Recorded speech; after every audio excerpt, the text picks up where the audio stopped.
C'est en Géorgie que le président Biden a choisi de faire campagne ce week-end. Un État pour lui symbolique à plus d'un titre. Remporté de justesse en 2020, cet État représente un vivier potentiel d'électeurs pro-démocrates, notamment l'électorat afro-américain. Dimanche, Joe Biden doit justement s'adresser aux étudiants du Morehouse College, université où a étudié Martin Luther King, héros du combat pour les droits civiques.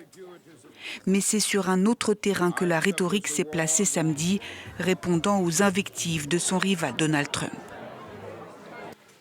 Mon adversaire n'est pas bon perdant, mais c'est un perdant.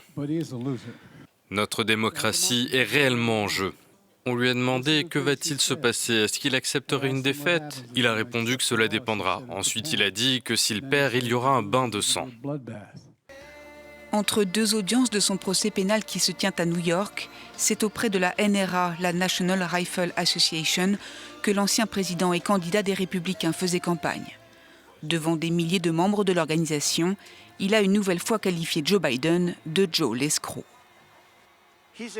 Il a accepté de l'argent de la Chine, de la Russie, de l'Ukraine, de partout.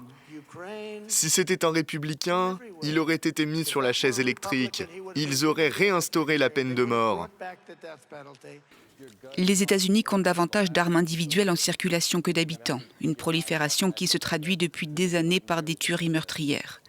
Tandis que Joe Biden promet d'agir pour interdire les fusils semi-automatiques, Donald Trump a fait savoir qu'il détricoterait les mesures de régulation des armes à feu mises en place par l'actuel président Joe Biden durant son mandat.